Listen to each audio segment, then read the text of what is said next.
We got mysteries going on. It's happening, people. We're going to talk about mysteries with the wonderful Courtney Dillon, whose information will be on the screen, if not now, later. And it's going to be also in the description box.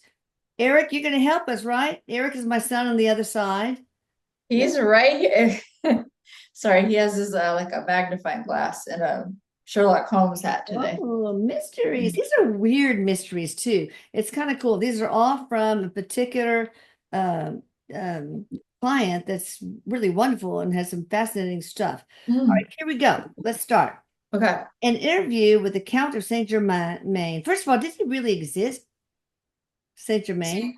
Saint Germain, yes. Okay, very Yeah. clearly, yes. Okay. He is also an ascended master. The Count of Saint Germain, whose real name and origins remain unknown, was a European adventurer who had interests and achievements in science, alchemy, philosophy, and the arts. He rose to prominence in the European high society of the mid 18th century due to his works and interests. So he did exist. That's the Correct. job. Yes. Yes. Master alchemist is what I'm Okay. hearing. Mhm. He Overall, also has a connection to Merlin. I don't know that's part of the question to start with. oh, no, but it's interesting. Cool. Yeah, there's some connection or uh it's like Merlin was an incarnation of Saint Germain. Oh, okay. Yeah, and it feels also like uh, there. It's like maybe a soul fragment's a better way to say it. Oh, how interesting. All right, so we're going to talk about the secrets of the Vatican a little bit. Christian slash Catholic relics. Mhm. Relics are the Mhm. physical remains of saints or other holy people or objects that have been sanctified by touching their bodies. They Mhm. are a way to remember saints' lives and call to holiness and eternal life. All right, so let's talk about which, if any, are real. All right, the crown of thorns. The significance of the crown of thorns is explored, including a daring mission to save it when a fire erupted at Notre Dame in 2019. Really?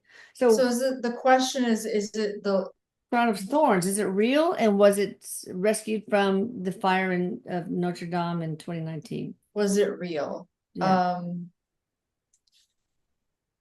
yes, it feels real, but it also feels important to understand that it's a symbol. right. That's what I hear. So it's both.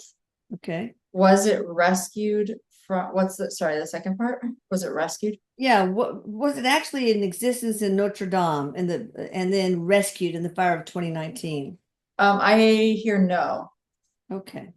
Yeah, I do. I hear that it was not. So So it was destroyed or um, was it destroyed. Eric's saying destroyed.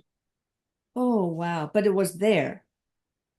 He says yes, it was there, but it looks like it did not. It was not saved. Oh, So oh, that's terrible. that it was destroyed in the fire because he's showing me a lot of images. He shows me it burning up. So Oh, oh, that's too sorry. bad. Anyway, let's talk about this weird one, the holy foreskin. For centuries, this was considered a sacred relic in Christendom. It was believed to be the only piece of Jesus' flesh remaining on earth after he ascended to heaven. So, Jesus' foreskin. It's saying that Eric's is telling me this is a myth.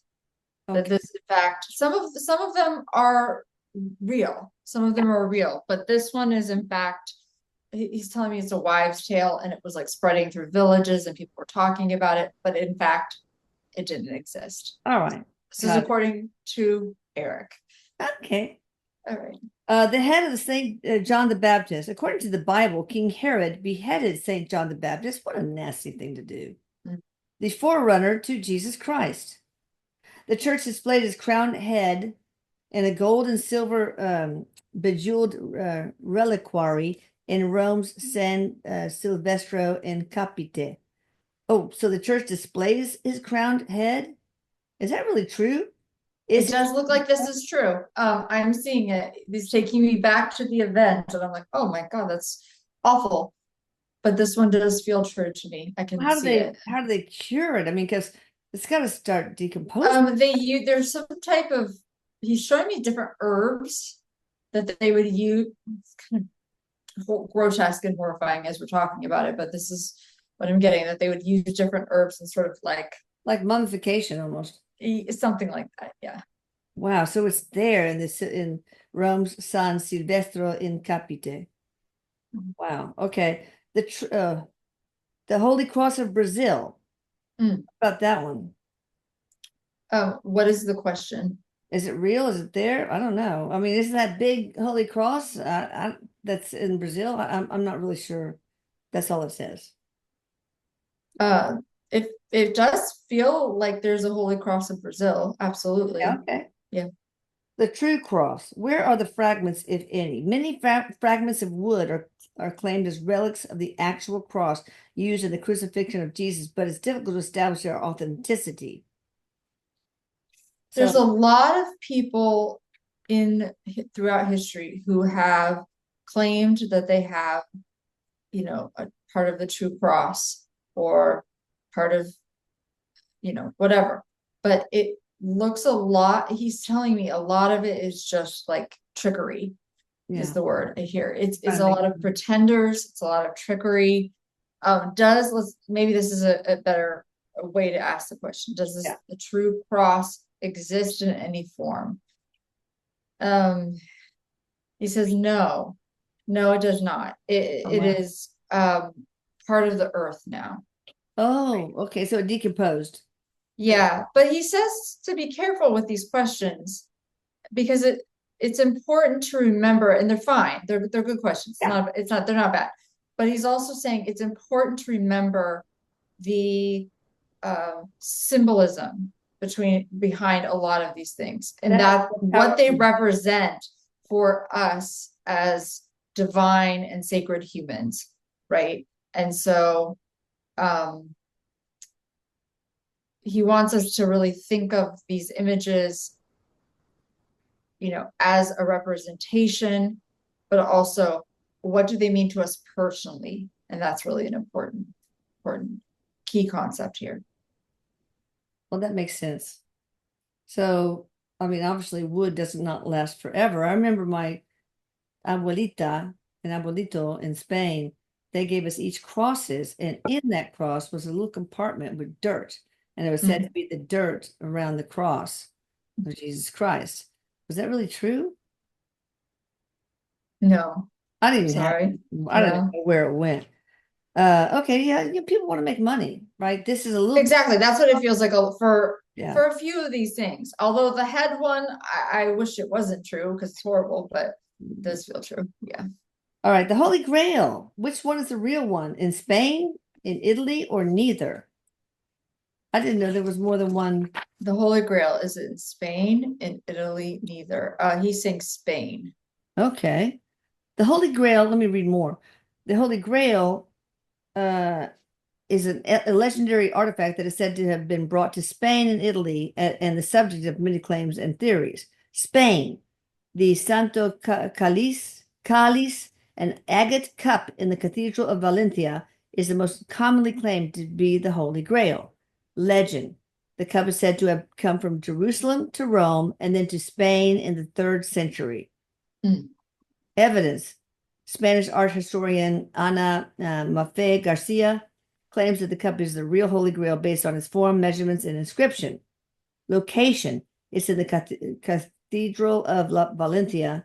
I'm doing all this lisping. So, the Cathedral of Valencia since 15th century. So that's true. That feels right. Yeah, that's All of accurate. it. Okay. That one is true. Well, let's talk about Italy. The Sacro Catino, a flat green glass dish in Genoa Cathedral, is another artifact that has been claimed to be the Holy Grail. Origin, the dish was recovered from Caesarea in 1101, but wasn't identified as Holy Grail until the late 13th century. So what is that? The green glass dish, flat. Well, this is interesting. So what Erik is telling me, and this can happen, like a lot of people have assigned meaning to this. It just Yeah. was honestly a glass dish, it seems like. But a lot of people have now assigned meaning to it, and like they've assigned it contains a certain type of energy. So it's almost like it starts to mimic that. When we assign meaning to Yeah. something over a period of time, It it becomes a will thing. becomes the thing. So that's what it feels like for that one. Oh, okay. Maybe it Mhm. was one of the dishes that they ate that used during the Last Supper or not. No. Oh, Mm-mm. okay. All right. Other claims. The Galician Grail is said to be located in a small village along the Camino de Santiago, a very famous Christian pilgrimage route. So, is what is the Galician? This feels like a very powerful object when I'm tuning into it. So um, this has legitimate power.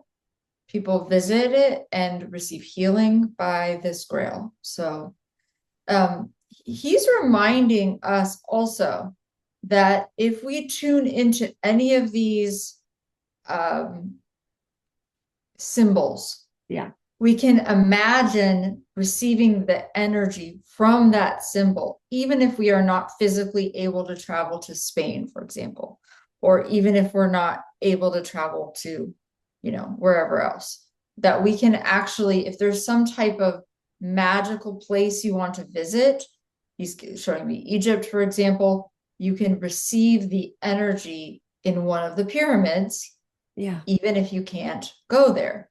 But this is the same thing. You can imagine that you are receiving the energy from this feels very powerful, this grail, and you accept it. So All does right. that make sense what I'm trying to say? Yes. Yes. Okay. What is this Grail? Was it something that David used? Was it something that It feels like it was Mary? I mean, it feels like it was part of with Jesus and his disciples, and that they used it, and so that's what it feels like to me when I what did tune they use into it? it. What did they use it for? Ceremony. Oh, Yeah. okay. All right, interesting. So this not, I mean, people, I don't drink from just one glass, so Exactly. all right. Some say the Holy Grail is best understood as spiritual symbolism rather than historical Mm. fact. Others say it's irrelevant to faith whether the Grail is authentic or not. What do you say about Well, that? and he's kind of basically saying the same thing, Yeah, that we ourselves, like these symbols, he reminds us are part of like the collective. And yeah, so we can tune into the symbol, we can receive energy from the symbol, but the symbol is a symbol and it okay, represents something within ourselves. okay. Mhm. All right, other items. Let's talk about some others. A talk with Judas and his alleged betrayal to Jesus. Is that true? Did Judas really betray Jesus? I believe I hear yes very strongly and very clearly that this actually did happen. Okay. Individual talks with the ascended masters, aside from the ones that you have interviewed. For example, Saint Germain and the Violet Flame. Is that true? The individual talks with Saint Germain with the Violet Flame. Did that occur? Well, that's Saint Germain. Hold on. Hmm. Yes, Saint Germain did create the violet flame, He and did. he did. And the violet flame, he's giving us a little message right now about it and how we can use it. 'Cause this is very powerful. Yeah. So we can bring it to mind. Okay, if you bring an image of a violet flame to mind, and you can use it to transmute anything that no longer serves you. So what you could do is you could even put it in front of you. Could imagine he's teaching us a technique. You can put it in front of you, and you could put a pattern in your life. You can imagine a pattern in your life that's not useful, like pretend you want to quit smoking, for example. That's just popping in my head. So you put the pattern of smoking and let the violet flame transmute it. You can work with it that way. You can also use the violet flame, he's saying, out in the world. So if you walk into a room, that feeling when sometimes you walk into a room and some people might have had attention or Oh something's yeah. just off and it just doesn't feel right. You can imagine the violet flame and use it to transmute the room. That's pretty So powerful. very powerful. And we can also use it within our bodies and our field. So if you're feeling, he says the words are sluggish. This feels like a violent flame video. Sorry, but That's good turning though. into that. Yeah. If you feel sluggish one day, like you wake up and you're just like, oh, zapped, I felt a little like that today. I should have used a violet flame. You can imagine the violet flame running in your field. It begins to or alchemize and transmute all of that heavy stuck energy. So Like that. Can yeah. people use it if they feel like they're blocked with my scalar energy, our scalar energy He services? said, please, please, Yeah. please do so. Imagine violet flame. He gave it to humanity, and we are with intention to use it. He wants people to use it. So Would you mind being part of the saints that are in my divine team, Saint Germain? And help by he'd be happy to. He'd be oh, that'd happy be to. awesome. Help Mhm, dissolve any blocks. I mean, it's not many that have blocks, but there's some. mhm, All right. Next, the Mayan, that's beautiful. The Mayan sacred calendar has galactic mm. signatures based on the Mayan sacred calendar. How do they work? How do we work with these energies? Was there galactic intervention in the creation of this calendar? Was there galactic intervention in the creation of the That Mayan calendar? real, yeah, Yes, yeah, yes, absolutely. It feels to me like when I tune into it, that the Mayans, this is what, okay. Mayans are very connected with their star seed origin points. So yeah. they're tuned in, they're connected, they know already that we are not alone in the universe. We have forgotten, but we are remembering now. And so it's sort of like common knowledge. So a lot of this information is taken from the stars that Oh, it's almost as if it's channeled or received. How do we work with the Mayan calendar? Let's yeah, find out that. Okay, so just like anything he's teaching us to do today, he wants us to get quiet. Okay. And I'm not going to close my eyes because he's telling me to teach this, but you yeah. can imagine closing your eyes and you can just tune into the energy of the Mayan calendar and ask to receive the codes. So you can do that. You can ask to receive the codes of the Mayan calendar. You could do that. The Mayan calendar, he's also saying, is a more authentic representation of the calendar than the one we currently go by, right? You know how naturally it feels more like the new year in spring, for example? Right. Right. It just does. It feels that way. He's telling me like those transits of the year were more, they were acknowledged in a more accurate way. And So compared to the Gregorian. yeah, then what we follow, it's almost like it doesn't suit us, you Yeah. know? Yeah. Mhm. Wow. Okay, I don't know where this is going. The United States has 17 national labs across the country and all working on different scientific discoveries such as nuclear science, cosmology, biology, must have started running out of ink in the printer, Okay. chemistry, and they collaborate with NASA, like the Hmm. Mars, for example, the Mars mission, and the Army, and so forth. Do we have aliens disguised as humans working here? Or were these individuals working in these 17 labs, individual aliens that wanted to incarnate as humans in this lifetime? So what's going on with the 17 labs, basically? Who's Okay. working there? What do we have aliens working there? Yeah, it does feel like there's extraterrestrial influence for sure. A lot of um, Erik says you can find this information. There's some whistleblowers widely on the web right Oh, now wow. who talk about working in these labs with other forms, other beings. And we would work with them. They would give us what looks like technologies, and we would put the technologies out into the world. So we are closely, in the past at least, working with other beings. And it does look like they know about it for sure. Good. That we know about it, the government. Yeah, exactly. Okay. No, go. All right. This is totally on the opposite swing here.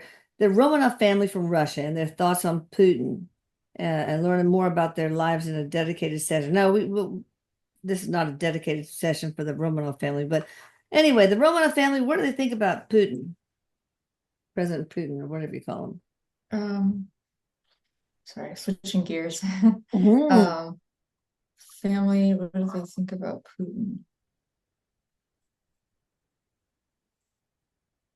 There's some fear energy there, is what it feels like. Or like they have them buttoned up. They have to keep their mouth shut. Yeah. Fear energy. Okay. So the Romanov family, I'm sure there's still a line of them, ancestry. They fear. Yeah, it's sort of like they have to get in line, keep their mouth shut, but underneath it, they're afraid of if they weren't or if they don't, what could happen Okay. to them, I think. Oof. Are there humans, or have there ever been humans that were able to shape shift into animals and so forth, and in order to many things, but maybe to scare others? I grew Yes. up hearing stories in the Caribbean having to do with witchcraft. So yeah, is that? Yes, it does look like there are and were shapeshifters, Whoa. and that some people have this ability that they know how to shapeshift. Are they Um, alien? I mean, what? Are they aliens? No, not necessarily. There have been humans who have had the ability or knowledge to shapeshift, that they've been able to shift into different forms, that they've been able to, disappear, become more invisible, Wow. and things like that. That this is an ability that some people have.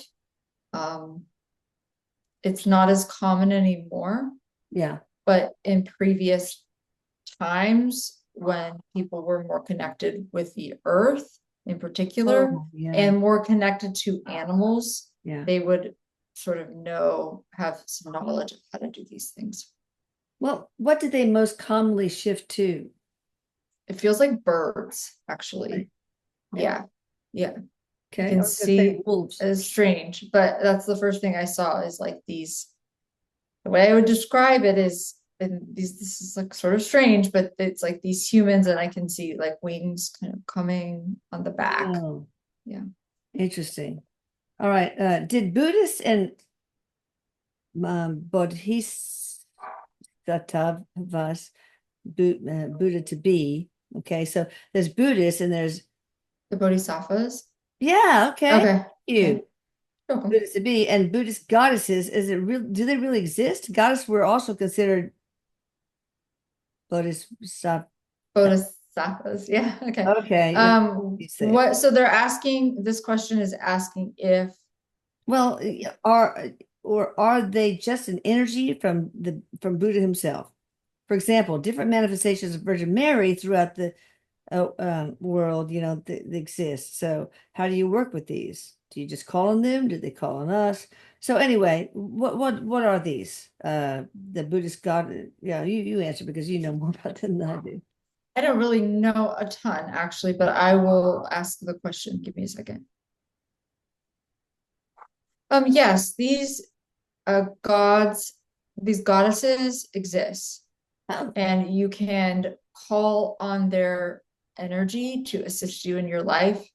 And a lot of times, a goddess is an embodiment of certain qualities or traits. And, just like, and we're not talking about Saint Germain anymore, but let's use the example just for Saint Germain. He's teaching us about transmutation, about alchemy, of turning things from one form to another, right. right? We can use, he can help us, teach us, he keeps popping in for some reason. He can teach us to transmute emotions, for example. Yeah. So the goddesses that we're referring to are the same. A lot of them have characteristics or embodiments, and we can ask them to help us with whatever we're wanting to work on in our lives. Okay. Okay, so in Buddhism, Bodhisattva is a being who is on the path to becoming enlightened or a Buddha. but instead chooses to help others achieve enlightenment. That's true? Mhm. Yes, Right. absolutely. Yeah. The meaning comes from the Sanskrit words bodhi, meaning awakening or enlightenment, and sattva, meaning being. Interesting. Qualities of these kind of people are known for their wisdom, morality, and self-sacrifice, and for rejecting negative emotions like anger, greed, and violence. The role of bodhisattva are often depicted as humble, ordinary people who renounce their own salvation to help others. They're typically shown in elegant clothing, precious jewelry, and graceful poses. Interesting. Anything you want to say about that, Erik? There's no question. No, he says we're all bodhisattvas in training. Oh, So to bodhisattva. remember that we're all waking up. Okay. That's the representation and that we're supposed to remember us. We are all bodhisattvas. Okay. Even my dog who's barking. All right.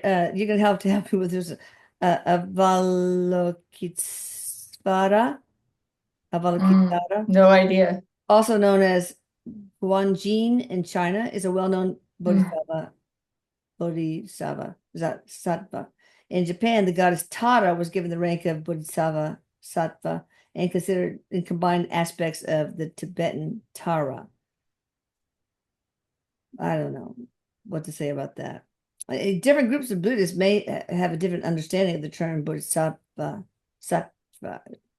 For example, Theravada Buddhism, the term is used to refer to Siddhartha Gautama before he became a Buddha. So anything you want else to say about that? Because that's pretty much it. Just that we can like Tara